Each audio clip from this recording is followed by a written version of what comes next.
Shalom, selamat pagi Sobat ICC. Welcome to Devotion Gereja ICC Bandung. Saya berdoa saudara dalam keadaan baik dan terpelihara oleh Tuhan. Pagi hari ini judul Devotion kita, perkataan adalah benih.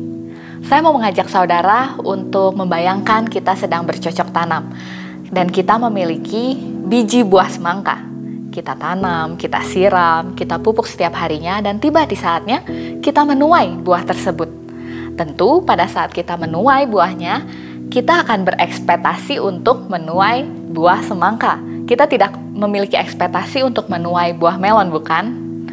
Nah, saya mau ngajak saudara untuk membaca sebuah ayat di Amsal 18 ayat 21. Hidup mati dikuasai lidah. Siapa suka menggemakannya akan memakan buahnya. Kita tidak bisa menuai apa yang tidak kita tabur.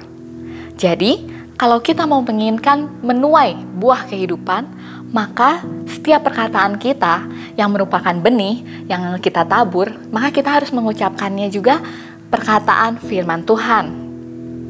Kalau kita mau menuai janji firman Tuhan, maka kita harus menabur firman Tuhan lewat perkataan kita. Setiap perkataan kita itu punya kuasa. Saya pernah mendengar sebuah nasihat dari orang tua berkata, hati-hati loh sama yang kamu omongin bisa kejadian. So, betapa powerful perkataan kita. Nah, di sini saya bukan mau mengajak saudara untuk membohongi keadaan saudara. Namun, saya mau mengencourage saudara supaya kita tetap percaya bahwa kita punya janji firman Tuhan yang tidak terpengaruh oleh keadaan kita. Ada sebuah kejadian di Alkitab. Yesus menyembuhkan hamba seorang perwira di Matius 8 ayat 5-13. Saya bacakan di ayat 6. Tuan, hambaku terbaring di rumah karena sakit lumpuh dan ia sangat menderita. Seorang perwira tersebut tidak membohongi keadaannya. Dia juga berkata bahwa hambanya sedang sakit lumpuh, bahkan dia berkata dia sangat menderita. Namun, seorang perwira tersebut percaya bahwa perkataan Tuhan dapat menyembuhkan hambanya. Di ayat 8 berkata, tetapi jawab perwira itu kepadanya, Tuan, aku tidak layak menerima Tuan di dalam rumahku. Katakan saja sepatah kata, maka hambaku itu akan sembuh. Kita juga mungkin sama, lagi mengalami kesulitan.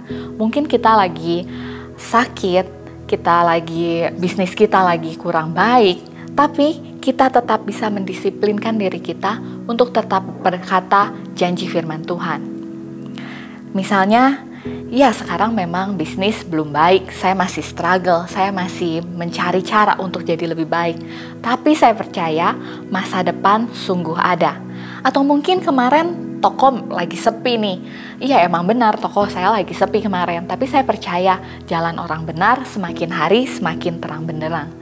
Atau mungkin kita lagi mengalami sakit penyakit. Kita bisa berkata, ya saya sekarang sedang sakit, tapi saya percaya oleh birur-birur kuasa daripada Tuhan Yesus, saya telah sembuh.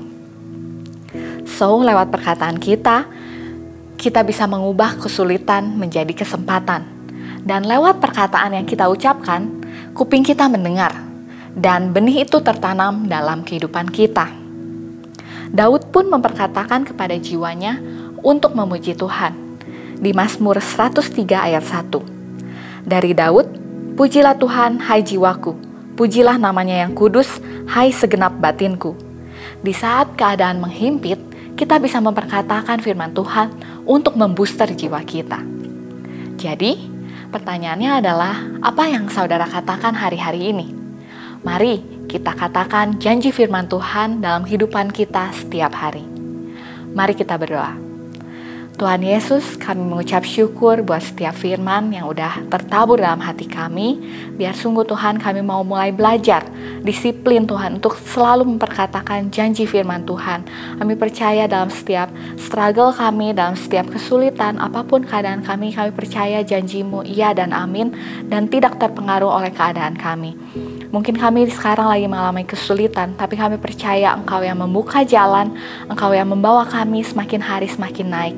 Mungkin kami sekarang ada yang sakit, kami percaya Tuhan, walaupun tubuh kami lemah, daging kami lemah, tapi kami percaya oleh bilur-bilur kuasa daripada Engkau, kami telah sembuh, dan kami telah menerima kesembuhan daripada Engkau.